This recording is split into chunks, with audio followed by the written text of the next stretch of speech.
ॐ नमः सिद्धिभ्यः। ॐ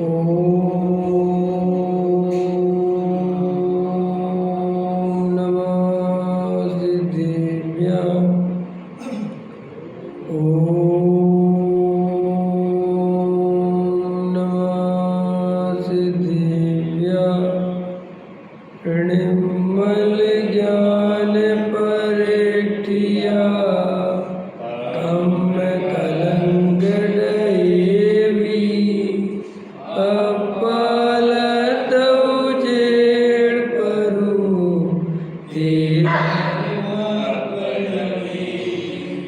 सब कर्म मल का नाश कर हर प्राप्त करने जो लीन निर्मल नम करने संतत मानस साधो जिनके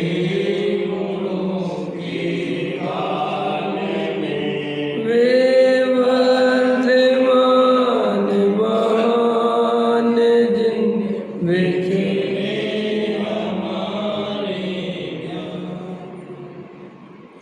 योग सार प्रवचन श्री योगेंद्र देव द्वारा कृत गाथा नंबर 10।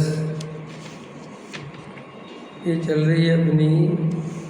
जिन भर कहीं देहादि पर जो उन्हें ही निज मानता, संसार सागर में भ्रमे वह आत्मा बहिरात्मा। शरीर आदि जिनको आत्मा से भिन्न कहा गया है, उन रूपी अपने को मानता है, वही बहिरात्मा है।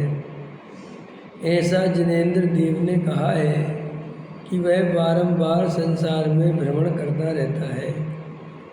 यह आत्मा शुद्ध चैतन्य अखंड अभेद पदार्थ है। उसे छोड़कर शरीर, धन धान्य, मकान, कीर्ति, शरीर की क्रिया तथा अंदर के पुण्य पाप के भाव, ये सब मेरे हैं, ऐसा मानने वाला बहिरात्मा मिथ्या दृष्टि अज्ञानी है। ज्ञान आनंद आदि त्रिकाली शुद्ध स्वरूप में जो नहीं, ऐसे शुभाशुभ विकल्प, चार गति, लेस्या, छह काय, कसाय आदि के भाव पर भाव हैं।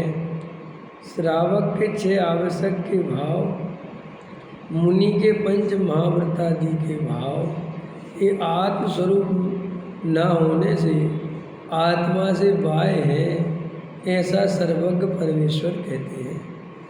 देखो ये गाथा बहुत मार्मिक है। आचार्य कहते हैं शरीर आदि जिनको आत्मा से भिन्न कहा गया है, वास्तव में इस शरीर और आत्मा एक नहीं है, 2 अलग अलग द्रव्य हैं। लेकिन अनादिकाल से दूध और पानी की तरह मिले हुए, किट्टी काली माँ जैसे सोने में मिली हुई खदान में है, वैसे ही मिले हुए हैं। तो ऐसे जीव ने माने हमने कभी देह और आत्मा को अलग अलग नहीं देखा और एक ही साथ देखा। और जब देह आत्मा अलग अलग हुए तब ये जीव बेहोश हो गया। मरण समय मिथ्या दृष्टि बेहोश हो जाता है, समझो, उसे पता नहीं चलता, आँख बंद हो जाती है, निकल जाता है। और जब तक उसे होश आती है तब तक उसका कहीं जन्म फिर हो चुका होता है।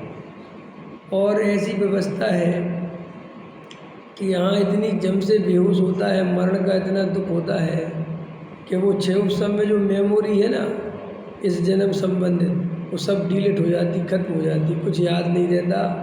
और जिस पर्याय में जाता है वहाँ जाकर तन्मय हो जाता है। तो अभी तो अपन जिन पर्यायों से डरते हैं, घबराते हैं, ऐसी दशा मेरी ना हो जाए, अभी दूर भागते हैं, लेकिन जब वही दशाएं, वही शरीर आदि मिल जाएंगे, जब उस पर्याय में अपन चले जाएंगे तो वहाँ पर भी तन्मय हो जाएंगे। जैसे इसके पहले अपन कहीं होंगे और अपन मान के चलो समूह शरण आदि में भी बैठे हो, भगवान की दिव्य ध्वनि भी अपन ने सुनी हो, तो अपन को ऐसे भाव वहाँ पे भी हो सकता है आए हो कि हे भगवान, ये पंचम काल में मेरा जन्म ना हो जाए।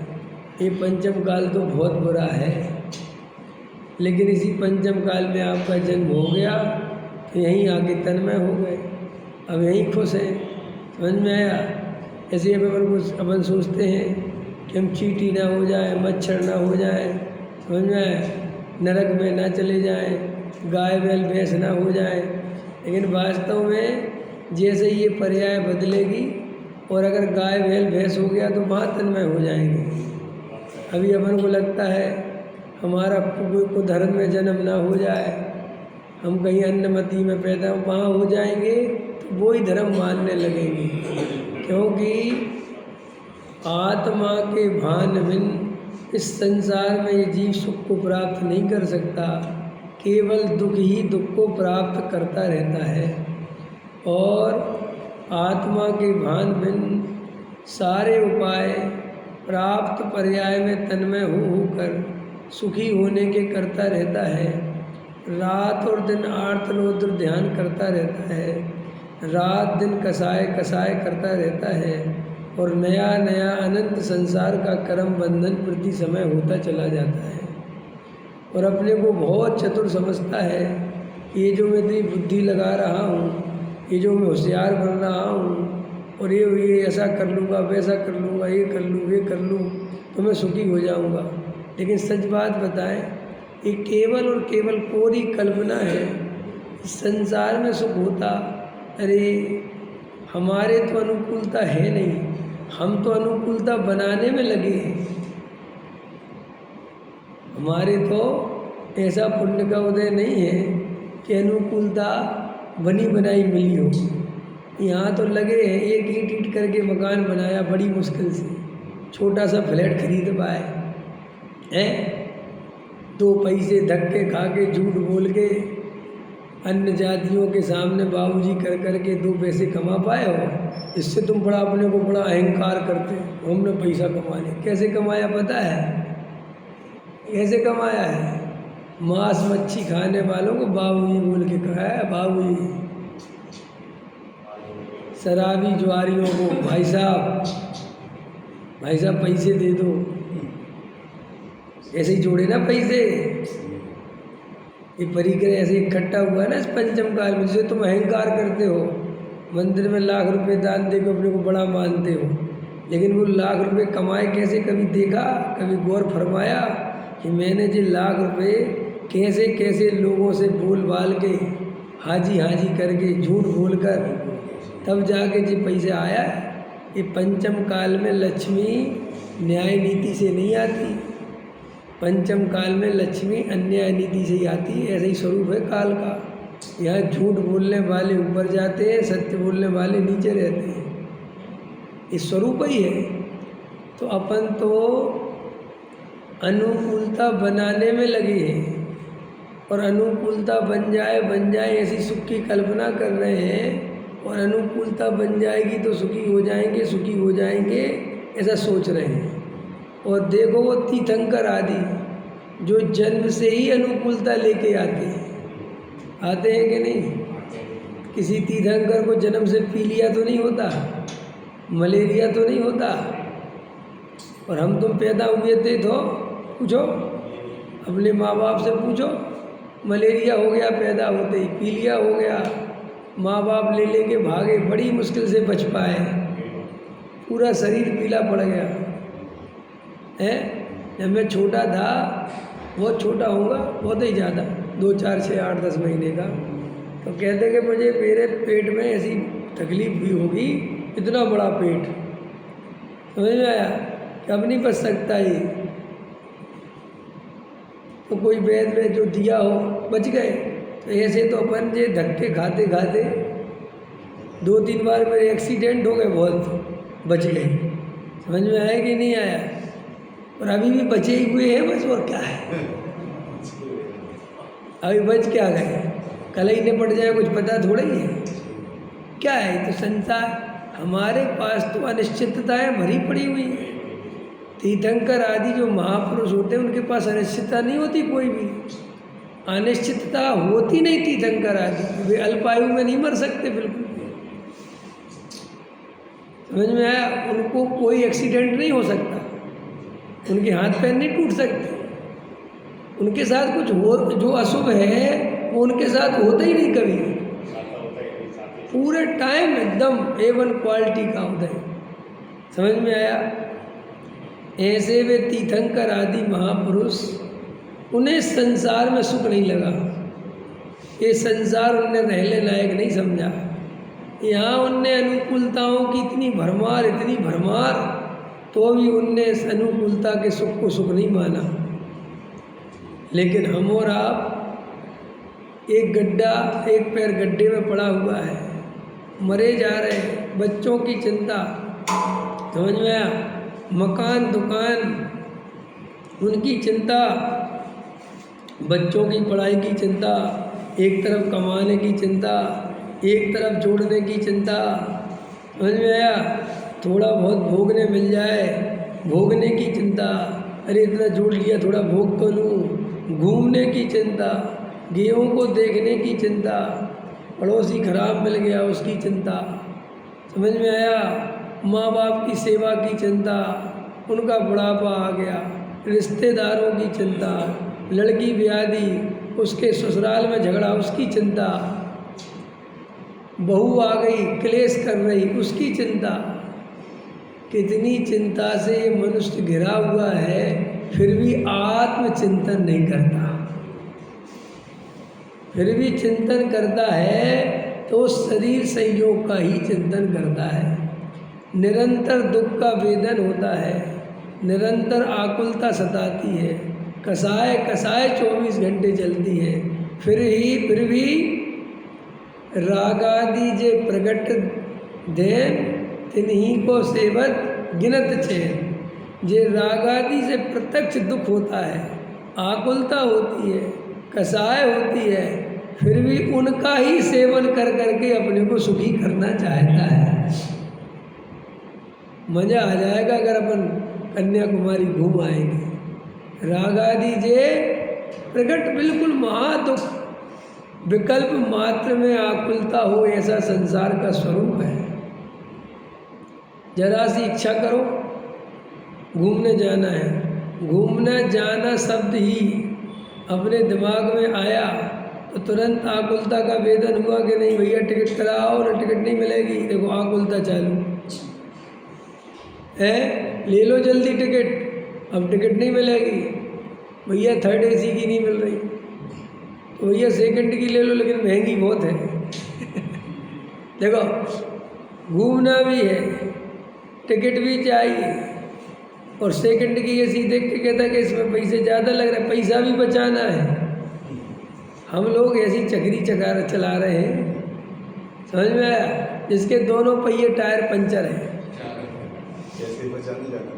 पैसा भी बचाना है, घूमना भी है, और पत्नी बीमार भी रखी है, दवाइयाँ खिला खिला के खा ले, चल कोई बात नहीं खा ले, समझ में आया। बेटा कह रहा मुझे नहीं जाना, अरे यार चल भाई, उसको मनाता फिर रहा, एक इच्छा हुई ना, एक इच्छा, ऐसा तुम सब में लगा लेना। एक इच्छा की पूर्ति में कितनी आकुलता है। तो ये रागादि, ये राग है ना, इच्छा माने राग, ये रागादि भाव कैसे हैं, जिनके उत्पन्न होने पर ही आकुलता का वेदन होता है। निराकुलता तो किस कोने में जाके छुप जाती है पता ही नहीं चलता। ऐसे जे रागादि महादुख रूप हैं, फिर भी आचार्य कहते हैं मिथ्या दृष्टि जीव इन रागादि का पोषण करके ही सुख मानता है। एकदम आश्चर्यचकित बात है। ये मोह की महिमा है, ये मिथ्यात्व की महिमा है, ये विपरीत मान्यता, विपरीत अभिप्राय, देह आदि को अपना मानता है, उसकी दशा ही है। समझ में आया। आचार्य कहते ना जाने कैसा विपरीत बुद्धि लेके आया। तो देव और आत्मा भिन्न भिन्न हैं। देव और आत्मा कभी मिलकर एक नहीं होते, लेकिन अनादि काल से दूध और पानी की तरह मिले हुए होने पर अज्ञानी जीव को भेद ज्ञान की कला नहीं आती, इसलिए वो देव और आत्मा को एक ही मानता है। और जब देव और आत्मा को एक ही मानता है तो वो सारी बीमारी यहीं से चालू हो जाती है। फिर वो अपने को सुखी नहीं करता है, शरीर को सुखी करने से अपने को सुखी मानता है। शरीर स्वस्थ रहेगा तो मैं सुखी रहूँगा, अनुकूल संयोग रहेंगे तो मैं सुखी रहूँगा। समझ में आया? तो आत्मा के भान बिन जो सुख नहीं संसार में, सद्भाग्य बिन जो संपदा मिलती नहीं व्यापार में। समझ में आया? तीर्थंकर आदि के दिन ये अनुकूलता है, फिर भी वे सामायिक करते हैं, आत्मा का ध्यान करते हैं, शुद्धोपयोग की तैयारी करते हैं, निरंतर आत्म अभ्यास करते हैं, इस संसार सागर से पार होने के लिए निरंतर पुरुषार्थ करते हैं। सौधर्मेंद्र जिनकी सेवा में खड़ा हो, ऐसा जिनका सेवक हो, वो सौधर्मेंद्र चाहे तो 3 लोग को पलट दे। इतना शक्तिमान सेवक जिनकी सेवा में खड़ा हो तो अभी उस सेवा में रस नहीं, शुद्धोपयोग में रस है। क्यों? तुम्हारी तो जरा सी प्रधान मुख्यमंत्री विधायक ही के साथ फोटो खिंच जाए तो उसको जड़वा लेते हो और अपने ऑफिस में टांग लेते हो कि कोई आएगा तो धमकाने के काम आएगा। वो इसलिए टांगते और कोई कारण नहीं। समझ में आया? है? हाँ बाबा, ऐसे 2-4 फोटो टंगवा ली ताकि कोई आए तो उसको लगे कि भाई पहुंचा हुआ आदमी है। तीर्थंकर आदि किसी के साथ फोटो नहीं खिंचवाते और किसी की फ़ोटो अपने घर में नहीं टांगते। तीर्थंकर आदि के साथ लोग फ़ोटो खिंचवा के उनके घर में अपने घर में टांगते हो तो टांगे। सौधर्म इंद्र खड़े रहते हैं महाराज, और उनको पता है कि कितना शक्तिशाली, ऐसा नहीं वो नहीं जानते, सब पता रहता है उनको सब पता है। सौधर्म इंद्र है ये और बहुत शक्तिमान है, तो अभी देखो उनको रस नहीं आता, उनको संसार में रहने का भाव नहीं आता, अहंकार का भाव नहीं आता, प्रजा को दुख देने का, हुकूमत करने का भाव नहीं आता है। तो नमस्कार करो मेरे को, किसी को नमस्कार आदि कराने का भाव, उनका प्रेम, उनकी करुणा, उनका कीर्ति, उनका यश, उनका नाम, उनका पुण्य का उदय ऐसा होता है कि सारा जगत ही उनके सामने झुकता है, लेकिन उनको झुकाने का भाव, और कोई झुके तो अहंकार का भाव नहीं आता। हमें तो जरा सा मंदिर का माली 2-3 बार दिन में सलाम ठोक दे तो मंदिर में चौड़े होके चलने लगते हैं, और अगर वो मंदिर का माली सलाम नहीं ठोके तो बाबूजी के कंधे झुक जाते हैं। हम तो ऐसे प्राप्त पर्याय में तन्मय हैं। अगर हमें प्रधानमंत्री बुला के अपने घर में 1-2 मिनट का टाइम दे दे तो अपन को विश्वास नगर में खड़े ना हो पाए, और वो फोटो निकल जाए अपनी सब में कि प्रधानमंत्री ने बुलाया, और वो भी तुम्हें किसी प्रयोजन ही से बुलाया है मान के चलो, उसे तो तुमसे कोई लेना देना, तो भक्ति थोड़ी कर रहा है वो। तीर्थंकर आदि की तो भक्ति करता है महाराज। क्या पता सौधर्मेंद्र कौन सी व्यवस्था देखता है? खाने की, पीने की, उनके कपड़े की, उनके रहने की सारी व्यवस्था सौधर्मेंद्र देखता है। बोलो इतना पुण्य का उदय हो, जिनके खाने पीने सोने की व्यवस्था इंद्र देखता हो, फिर भी उनको संसार में रस नहीं आता हो, ये आश्चर्य की बात है। इसमें सबसे बड़ा आश्चर्य है कि फिर आत्मा कितना आनंदमय पदार्थ होगा, वह सम्यक दर्शन क्या चीज़ होगी, समझ में? वो वेद ज्ञान की कला क्या चीज़ होगी कि ऐसा पुण्य का उदय भी उनको रिझा नहीं पाता। समझ में आया कि नहीं आया? अरे जे अन्नमति में कहानी मिलती है ना, मेनका आ गई ऊपर से तपस्या भंग करने के लिए, उर्वशी और मेनका। इंद्र ने भेज दी, ये बहुत तपस्या कर रहा है, भेजो। समझ में आया कि नहीं आया? तो उर्वशी और ऊपर उर्वशी और मेनका ने नृत्य किया, भाव भंगमाएँ करी, तो बस एकदम से उनकी तपस्या टिक गई है। और यहाँ तो देखो वेद ज्ञान की कैसी कला है, इतना पुण्य का उदय, इतना पुण्य का उदय, जिससे चाहे उससे शादी करें। क्या? जिससे चाहे उससे, और रोज करें, नई नई शादी करें, और उनको कोई इज्जत जाने वाली नहीं है, कोई उनकी बेइज्जती होने वाली नहीं है। लोग हर्ष के साथ, महाराज अरे आप तो कैसी बातें कर रहे हो, सौभाग्य माने, समझ में आया? तो भी उनको उस पुण्य में रस नहीं आता। अरे हमारे तो अनुकूल परिणमन नहीं है, बिल्कुल बहुत प्रतिकूल परिणमन है। हमारी दशा तो ऐसी है कि शहद की एक बूंद टपकती ना, उसके लिए वो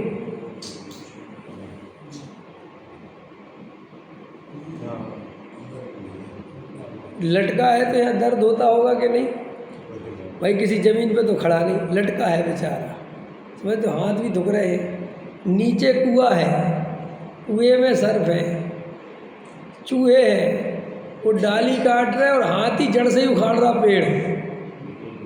समझ में आया कि नहीं आया? और ऊपर वो देव का विमान खड़ा है।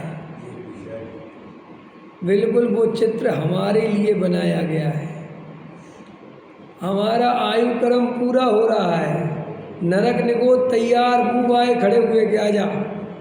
नरक भी मुँह बाए खड़ा हुआ है, निगोद भी खड़ा, आजा।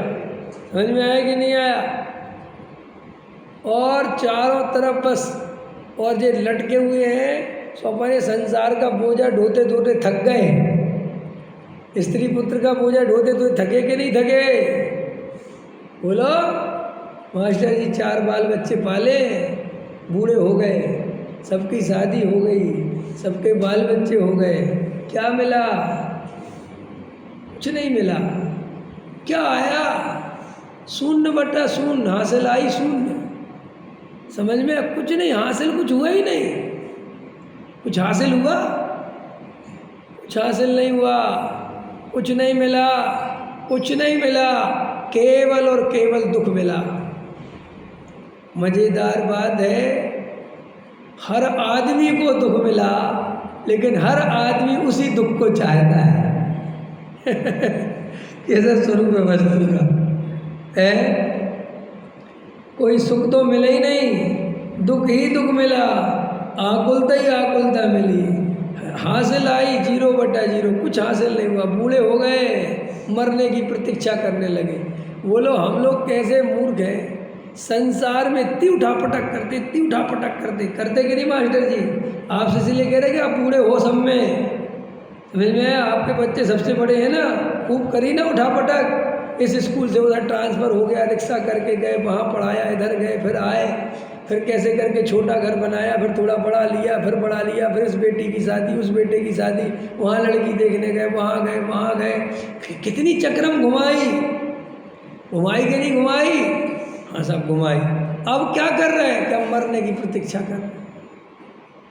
तो जैसे जो सब करा था, इसका क्या हुआ? कुछ नहीं, सब छोड़ के जाना है। ये राम, ये संसार का स्वरूप है, ये है। ये तो ऐसी दशा हुई कि स्टेशन में, वो ट्रेन में, वो डिब्बे में इधर सामान कर रहे हैं, उधर सामान कर रहे हैं, इधर सामान कर रहे हैं, उधर सामान कर रहे हैं। किसी ने कहा कि ये भैया क्या कर रहे हो? बोले सामान इधर से उधर कर रहे हैं। बोले किसका है? बोले हमारा नहीं।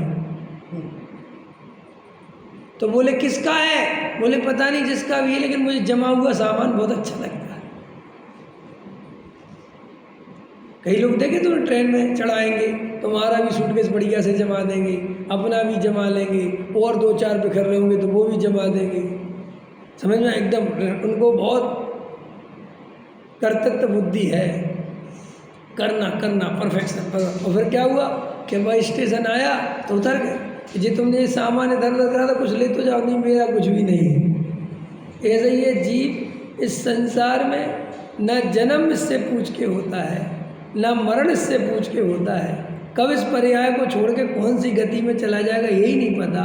फिर भी संसार का इतना चिंतन, इतना चिंतन, इतना चिंतन, इतना चिंतन कि आत्मचिंतन को छोड़कर, धर्म को छोड़कर, आत्म को छोड़कर, वेद ज्ञान को छोड़कर, आत्म आराधना छोड़कर, आनंद को छोड़कर, दुख दुख दुख, आर्त ध्यान, रौद्र ध्यान, आर्त ध्यान, रौद्र ध्यान, प्रति समय इष्ट संयोगज अनिष्ट वियोगज, इष्ट संयोगज अनिष्ट वियोगज, इष्ट संयोगज अनिष्ट वियोगज, रात दिन यही आर्त रौद्र ध्यान करता रहता है। परिग्रह नंदी आर्त रौद्र ध्यान, 4 प्रकार के रौद्र ध्यान है ना, उसमें एक परिग्रह नंदी नाम का रौद्र ध्यान है। ये परिग्रह नंदी रौद्र ध्यान क्या कहलाता है पता है? एक हिंसा नंदी, अचौर्य नंदी, मिर्सा नंदी। मिर्सा नंदी भी समझते होंगे, झूठ बोलने का आनंद लेता है। किसी को 10 रुपए की चीज़ 20 रुपए में टका दी, अच्छा टका दिया, मैंने बेवकूफ़ बनाया, समझा? अब मजा ले रहा उसका, ऐसा बेवकूफ़ बनाया मैंने, ऐसे बातें दी उसको, फंस गया वो। झूठ बोलने का मजा लेता है? और परिग्रह नंदी नाम का रौद्र ध्यान। परिग्रह नंदी समझते हो कि नहीं?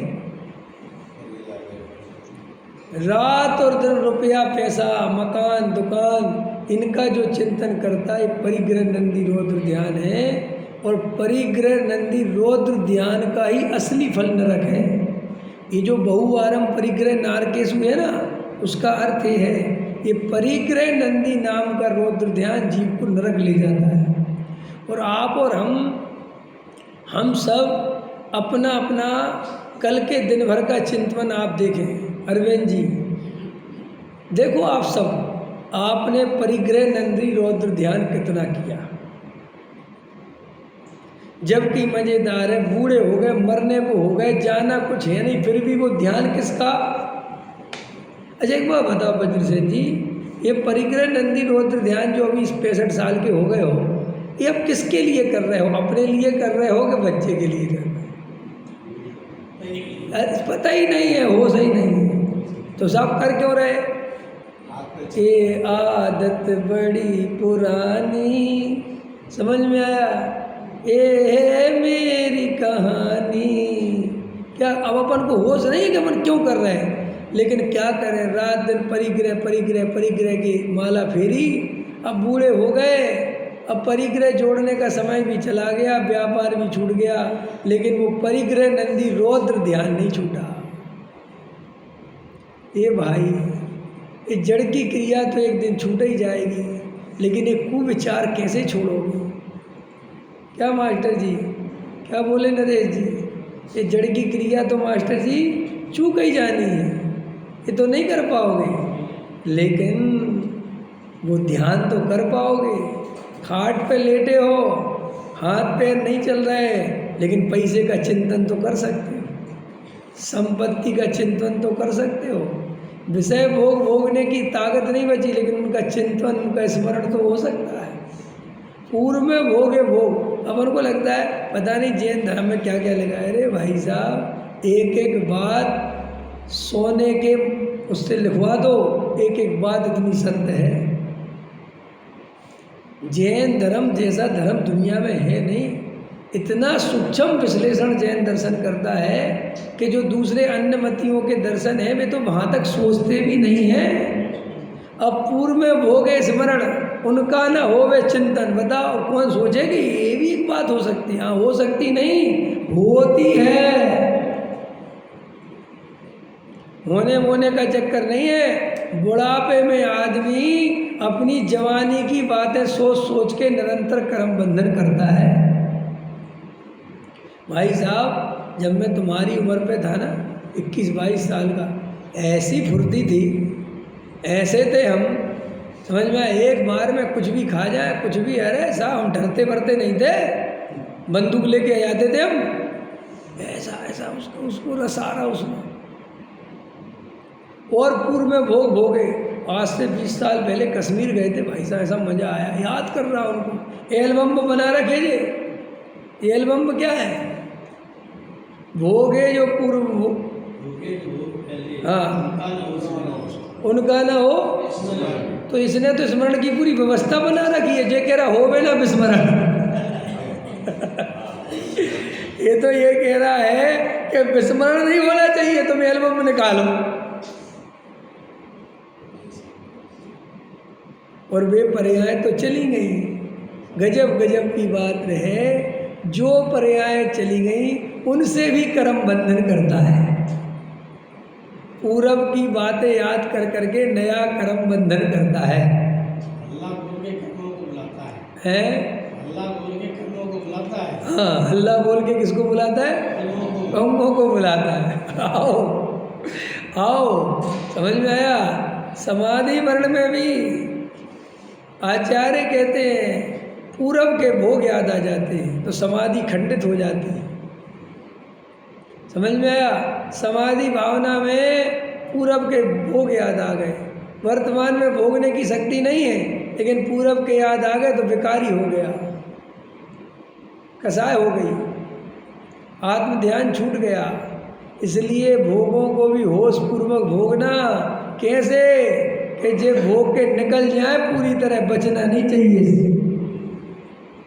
समझ में आया? विकल्प नहीं रह जाना चाहिए। अगर आप बुढ़ापे में आ गए हो और आप जवानी याद कर रहे हो तो आपने जवानी तरीके से नहीं जी। आपने बहुत से काम अंदर दबा लिए, आप उस समय करना चाहते थे, कर नहीं पाए, और आप वेद ज्ञान सच्चा कर नहीं पाए, तो आपको वो बुढ़ापे में याद आएंगे। और उसका राग कैसा पूरा करोगे? अपने लड़कों के थ्रू करवाओगे। अपने लड़कों से भोगोगे, बोलोगे अरे मेरे पास तो इतना पैसा नहीं था, तो मैं तो इतने भोग नहीं भोग पाया, तू भोग। आजकल के बेटे लंदन जा रहे, अमेरिका जा रहे, समझ में आया? और बाप भेजता है, टिकट करवाता है, कर तू मजे कर। कि पापा तुम, अरे अब मेरी तो निकल गई, मैं तो नहीं कर पाया, तू कर। तो इसका क्या हुआ कि तू उसमें मजे मानता है, सुख मानता है। अंदर समझ में आया कि नहीं? तो कोई अनुकूलता नहीं है, सब प्रतिकूलता भरी पड़ी है। समझ में आया? पाप कर करके 2 पैसे कमा पाता है। देखो, पाप करके पैसे कमाता है, आता पुण्य के उदय से है, लेकिन पंचम काल में करना पड़ता है पाप। इसलिए तुम पंचम काल का स्वरूप समझो। अगर अपनी इच्छाओं पे कंट्रोल नहीं करोगे और बहुत आसक्ति से इन विषय भोगों में जुड़े रहोगे तो बहुत पाप करना पड़ेगा।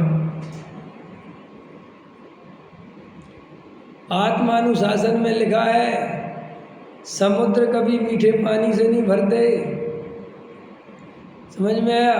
नाले का पानी, नालियों का पानी, समझ में आया? दुनिया भर का जितना गंदा संदा पानी है सब जाकर उसमें मिलता है, तब समुद्र बनता है। ऐसे ही न्याय नीति से कोई करोड़पति अरबपति नहीं होता। सब नंबर 2, टैक्स की चोरी, झूठ, फरेब, मिलावट करते हो कि नहीं? मिलावट नहीं, हम तो नहीं करते।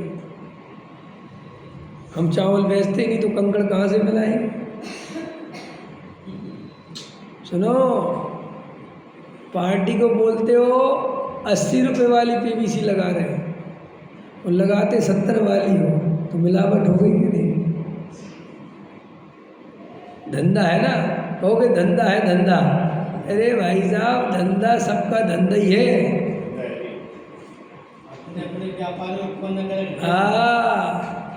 समझ में? सब करना, सब उसके लूजपोल होते हैं सब। और बड़ा ईमानदार सोचता है अरे जब परिग्रह जोड़ने की इच्छा है तो नरक जाने की भी इच्छा रखना।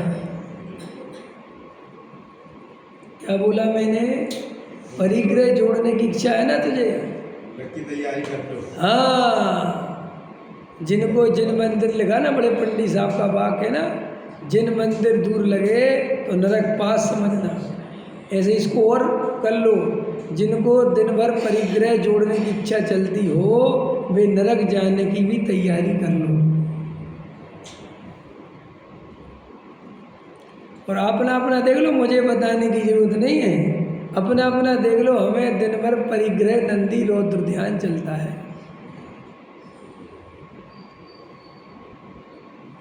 पैसा पैसा पैसा पैसा। सामायिक के लिए समय नहीं, आत्मचिंतन के लिए समय नहीं, भेद ज्ञान के लिए समय नहीं। ब्रजसेन जी, कभी कभी बहुत रोकना पड़ता है अपने आप को। काय से? दीक्षा लेने से। इतनी स्थिति लगती है कभी कभी, ऐसा लगता आंखों से पानी आ जाता, ऐसा लगता भाग जाओ इस संसार में। कितना दुख है रे भाई, कितना दुख है, कितना दुख है। आचार्य भगवंतों ने करुणा करके कितना समझाया। इंद्रिय के विषय भोगों के बारे में लिखा, बेटा मेढक तोलने के जैसा, एक इच्छा पूरी करेगा दूसरी उससे बड़ी खड़ी हो जाएगी, दूसरी पूरी करेगा तीसरी खड़ी हो जाएगी, और तू इच्छाओं के सागर में बिल्कुल मर जाएगा, ये बहुत चला जाएगा। अपन क्या कर रहे हैं? बोल नहीं कर रहे सब। आप लोगों से इसलिए पूछता हूँ, हाँ में हाँ भरो हमारी, जबरदस्ती नहीं, अनुभव से। बेटा बेटी की शादी जब तुम्हारे पढ़ते थे, बेटा बेटी, भाई साहब आज से 17 साल हो गए मेरे को दिल्ली आए। 17 साल का मतलब ये होता है कि तुम्हारा लड़का अगर आज 25-26 साल का है, 30 साल का है, तो मेरे सामने 13 साल का था वो। आपका शोभित जो है मेरे सामने 9th पढ़ता था, वो बेटियाँ थी ना वो 6 में पढ़ती थी, 6 में या 5th में, बहुत छोटी सी थी, हमें भी शुद्धि जैसी थी, हमें भी शुद्धि 5th में पढ़ती है। अब आज उसकी बेटी हो गई। समझ में आते कि नहीं आते? हमने सब देखा, बच्चे देखे, बड़े होते देखे, सब तुम्हारे व्यापार करते देखे। क्या हुआ भाई साहब? कुछ नहीं हुआ। हम सोचते थे कि बस इनकी शादी हो जाए, ये बड़े हो जाए, पढ़ लिख जाए, सब सुलट जाएगा। कुछ नहीं सुलटता, उल्टा मैंने तो संसार का स्वरूप देखा, पहले ज़्यादा सुलटा हुआ था। सुलटाते सुलटाते तो वहाँ बिगड़ गया। साहब कैसे बिगड़ गया? कैसे बिगड़ गया? अरे भाई साहब तुम बूढ़े हो गए, और बूढ़े हो गए, इससे ज़्यादा बिगड़ना कुछ नहीं होता। क्योंकि दूसरे का सिर दर्द कितना ही हो, लेकिन वो दूसरे का है। लेकिन अपने सिर में दर्द हो तो फिर अलग ही बात है। नहीं समझ में आया? भाई जवानी में तो क्या था, दूसरों का करना था, भाई बेटे को ये करो ये करो, तो भी अपना शासन था, अपनी दादागिरी चलती थी, अपनी शक्ति थी हाथ पैरों में, ठीक है नहीं? भले ही चिंताएं बहुत थी, लेकिन बुढ़ापे में तो क्या हुआ, चिंताएं डबल हो गई और शक्ति और नहीं बची, सुझी और महाआफत हो गई। जब शक्ति हो और चिंता हो तो भी आदमी मुकाबला कर सकता है, लेकिन भाई साहब इच्छा तो और हो और शक्ति चली जाए, बुढ़ापा इसी का नाम है जिसमें इच्छाएं तो पूरी बची हुई हैं और शक्ति चली गई। एक इंद्री का दुख सीख, अब सुनो सुनो, एक इंद्री का दुख तुम्हें समझ में नहीं आता ना, 2 इंद्री का दुख समझ में नहीं आता। जब इनको क्या दुख है, तो जब बुढ़ापा आ जाएगा तो ध्यान देना ऐसा ही दुख है। कैसा दुख है? बुढ़ापे में न सोचने के लिए कुछ बचता है, न करने के लिए कुछ बचता है, समझा? और कोई बात करने वाला, कोई पूछने वाला होता नहीं, हो सकती और इच्छा पूरी है, तो कितना दुख है। बोलो, दांत गिर गए, पचा सकते नहीं, वो खाने की इच्छा पूरी है। मन तो अभी भी करता रसगुल्ला ला दो, लेकिन 2 खाते ही पेट में 6 दिन बीमार, तो फिर इच्छा आ रही, मैं नहीं खा सकता, और इच्छा तो बहुत है। ऐसा एक इंद्री 2 इंद्री में पड़ा हुआ है जीव, बहुत दुख है, शक्ति है नहीं और इच्छा बहुत है। गजब गजब है भैया। तो ये परिग्रह नंदी रौद्र ध्यान छोड़ो, आत्मानंदी सहजानंदी, समझ में आई? ये ध्यान करो, ये छोड़ दो छोड़ दो। क्या कह रहा था? तीर्थंकर आदि को इतनी अनुकूलता है, इतना अच्छा पुण्य का उदय है, आज्ञाकारी पत्नी है, और अकेली आज्ञाकारी नहीं है, विश्व की सबसे सुंदरतम स्त्री है।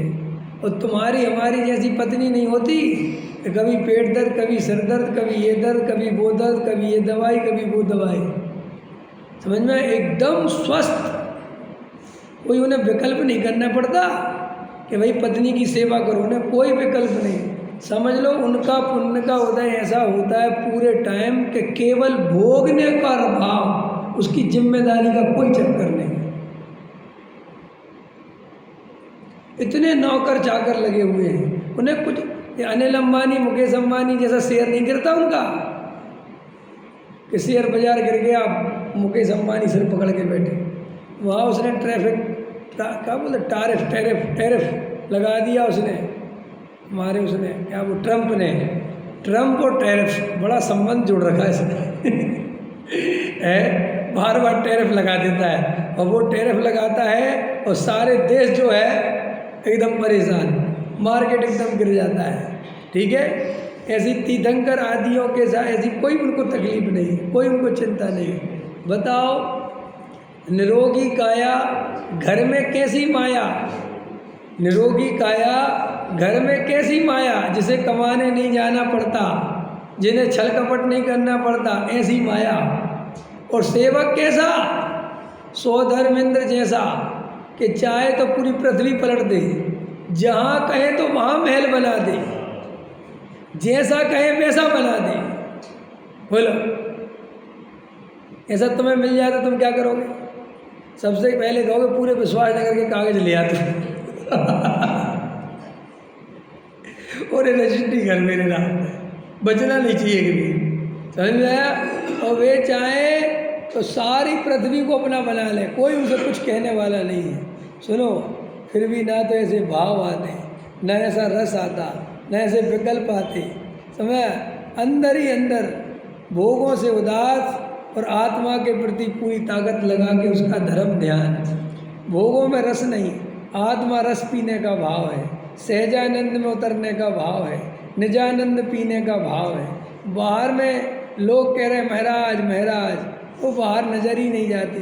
लोग कह रहे बताओ बताओ क्या कर दें आपके लिए, वो कह रहे आदिनाथ ऐसे दीक्षा लेके बैठ गए, साधु बन गए, उनको चाहने वाले, उनकी प्रजा के लोग, राजा महाराजा कपड़े लावे कि इनको क्या हो गया, अपनी लड़कियां लावे, अपने राज्य का ऑफर लावे, और वे क्या पी रहे हैं? निजानंद पी रहे हैं, समझ में? और मन ही मन क्या सोच रहे?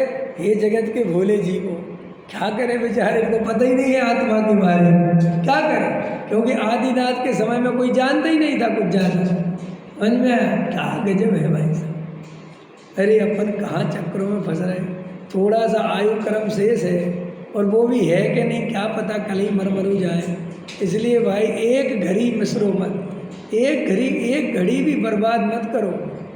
विषय भोगों की आशा में परिग्रह नंदी रौद्र ध्यान मत करो, ये परिग्रह सब बेकार की बात है। तो ये पंचम काल में ये हीन पुण्य है जीव का, पाप करता है और पुण्य का उदय हो तो सामग्री आती। सुनो खतरनाक बात,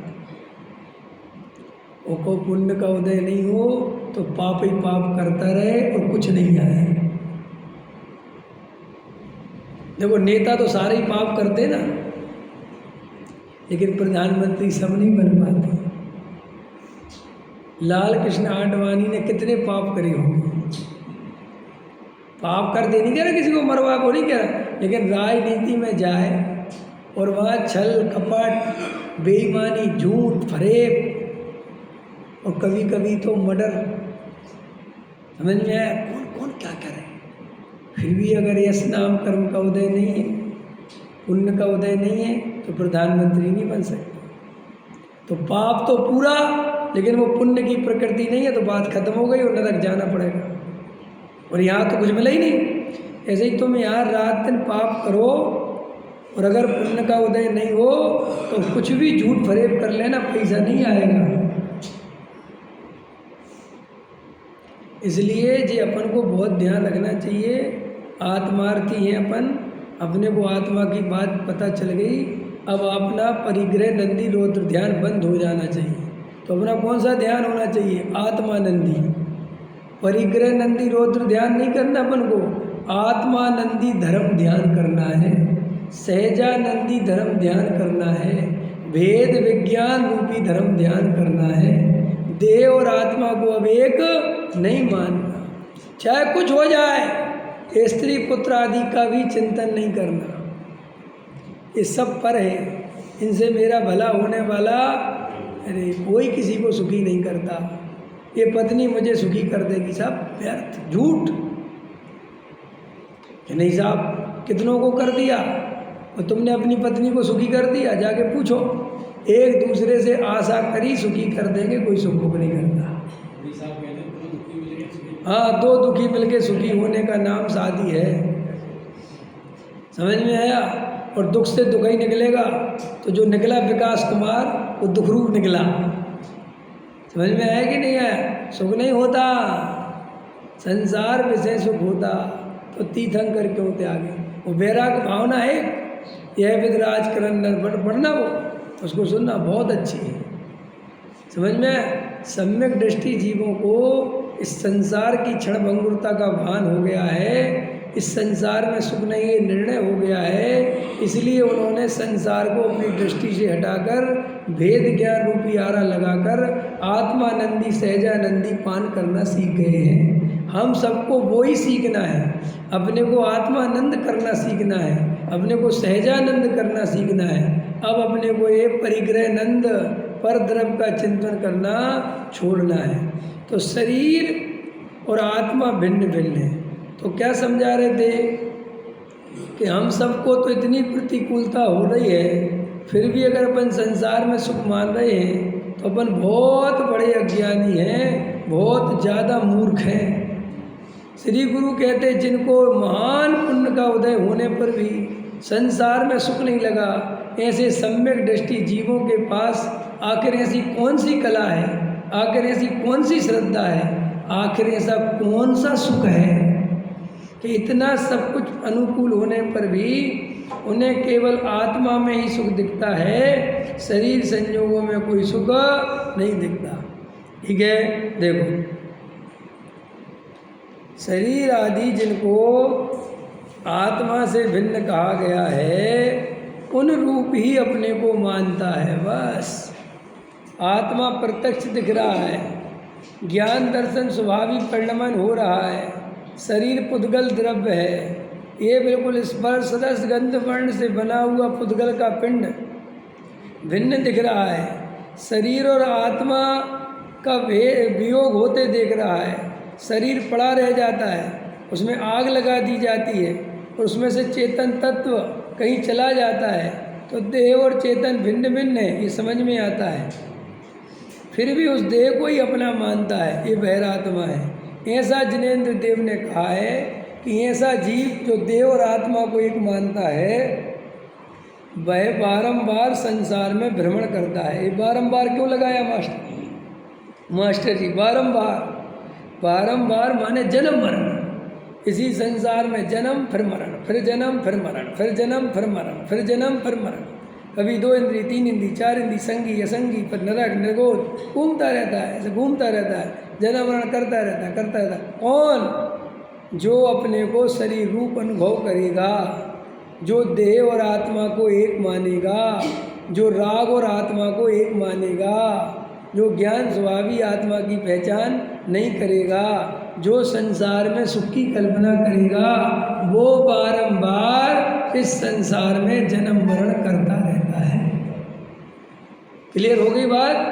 अपने को अगर जन्म मरण नहीं करना तो देह और आत्मा का भेद ज्ञान चालू करो और ये परिग्रह में संयोगों में सुख मानने की कल्पना बंद करो। भाई बुढ़ापे में बैठ के रोगे कि हमने जितनी उठापटक करी, जितना दिमाग लगाया, उसका फल क्या आया, यही समझ में नहीं आ रहा। क्या फल आया है? जैसे चले थे वैसे के वैसे ढूंढ के ढूंढ रह गए, ढूंढ के ढूंढ, तब भी अकेले थे और बुढ़ापे में आते आते फिर अकेले हो गए। तो जो बीच का प्रोग्राम ये कहाँ क्या काय के लिए किया था? ये मोह के वशीभूत होकर किया था, अज्ञानता में किया था। अब तो कम से कम चेत जा, अब तो समझ जा, अब तो ये पर्याय छोड़ने का समय आ गया। अब तो कम से कम तू आर्त रौद्र ध्यान छोड़ और धर्म ध्यान में मन लगा। क्या इंजीनियर साहब, ये दंड बंद छोड़ो, यहाँ कितने ही कमा लो उसका अंत नहीं, और पैसे से सुख तो होता ही नहीं। समझ में? बहुत पीछे नहीं पड़ना चाहिए। समता में सुख है, सरलता में सुख है, सहजता में सुख है। संयोगों में कोई सुख नहीं भाई। जब वे संयोग हमारे अनुकूल परिणमन करते हैं अथवा करेंगे, ऐसी कल्पना मात्र से ये जीव भ्रम से सुख मानता है, लेकिन जब वे अनुकूल परिणमन भी करते हैं तब उनमें सुख नहीं मिलता, उनमें कोई रस नहीं आता, क्योंकि तब इच्छा कुछ और हो जाती है। नहीं समझ में आया? आपके लड़के की शादी नहीं हो रही थी और आप बहुत परेशान थे। आपके दिमाग में 24 घंटे एक ही बात घूम रही थी। क्या रमेश जी, क्या घूम रही थी? लड़का। अरे तुम्हारा नाम लेने से तुम्हारी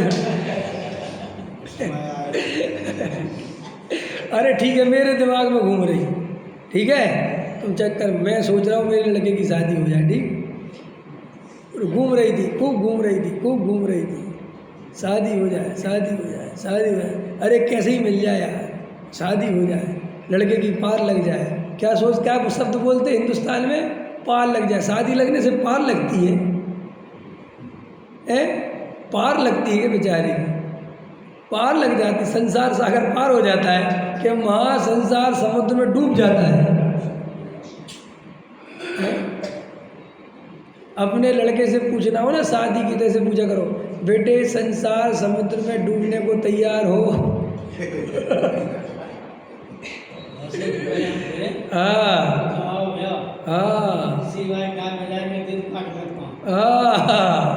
वाह वाह वाह। क्या कह रहे? फिस गया था। हाँ से वाह, क्या?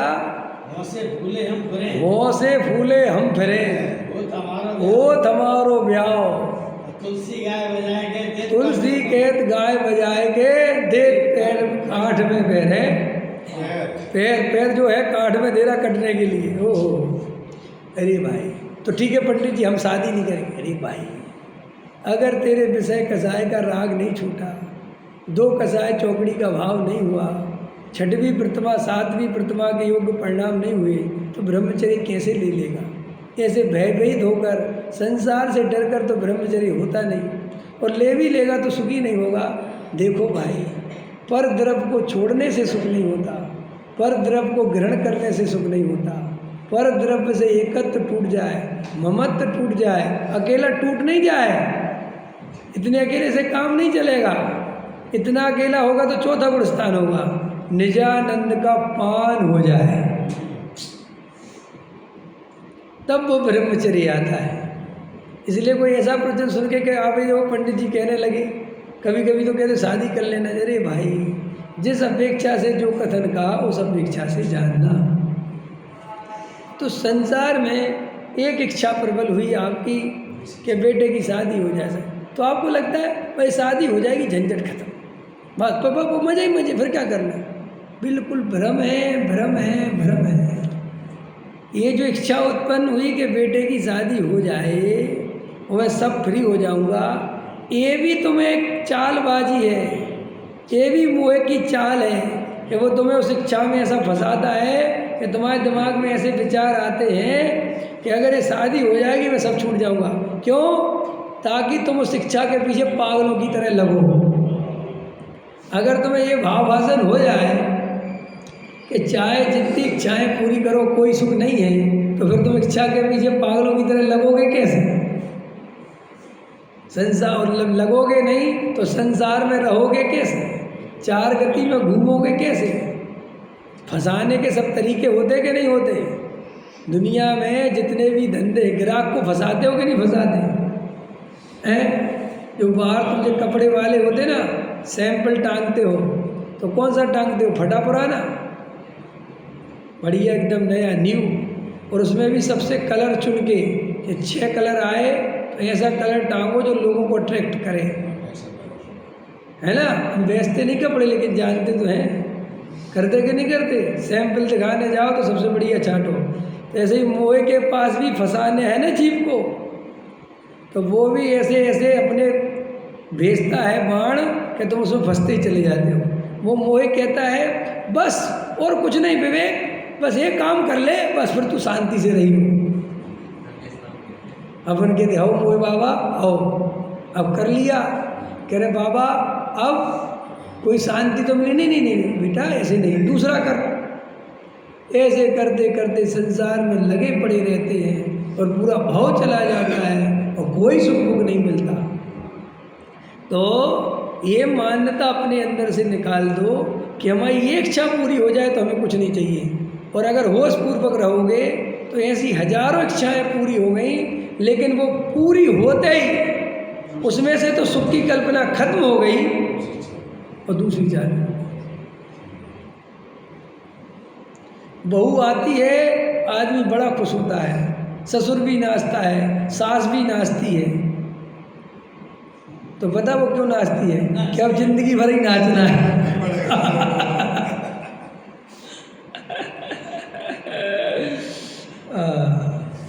खुश होता है, बहू आ गई, बहू आ गई। और फिर 2 ही दिन बाद बहू में 1000 कमी दिखने लगती है। तो कहता कैसी आ गई, कैसी आ गई, कैसी आ गई। अभी तक कैसी आ गई एक ही चिंता नहीं थी, आ जाए अभी यही चिंता थी। अब फिर एक नई इच्छा के आ गई तो फिर और अच्छी आ जाती। एक वो शीशे वाला उदाहरण देता मैं कि नहीं, एक बाहर एक दुकान थी, उस दुकान के बाहर लिखा था आइए अपने लिए पत्नी चुनिए और अपने मन की पत्नी ले जाए। तो ये युवक उसके अंदर गया तो वहाँ लिखा था बूढ़ी पत्नी चाहिए कि जवान। 2 दरवाजे लगे थे, एक पे लिखा था बूढ़ी, एक पे लिखा था जवान। तो स्वाभाविक कौन सी चुनोगे? जवान। जवान। पढ़ी लिखी चाहिए कि गैर पढ़ी लिखी? तो कौन सी चुनोगे? पढ़ी लिखी।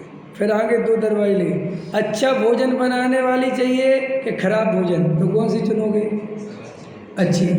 बहुत सुंदर चाहिए कि कम सुंदर चाहिए? तो कौन सी चुनोगे? बहुत सुंदर। पतली चाहिए कि मोटी चाहिए? कौन सी चुनोगे? ऐसा पतली। समझ में आया कि नहीं आया है?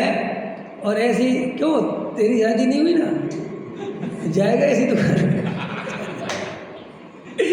है? बोलो कि क्या करोगे? हाँ बहुत बढ़िया। कि ऐसी दुकान कहाँ खोली?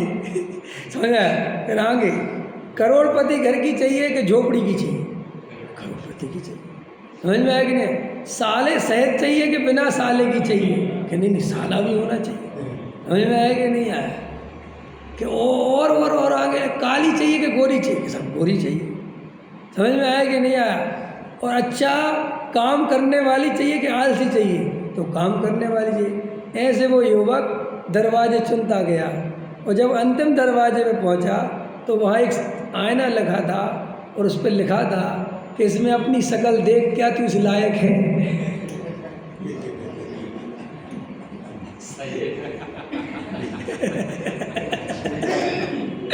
आया समझेंगे नहीं?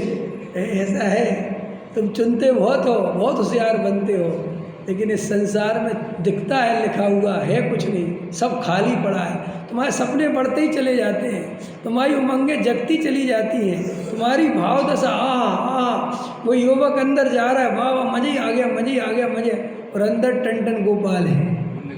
हाँ ऐसे इस जीव को और आ जाए और मज़ा आ जाएगा और मज़ा आ जाए, और बिल्कुल फुस फुस फटाका है वो, 1 मिनट में हवा निकल जानी है सब।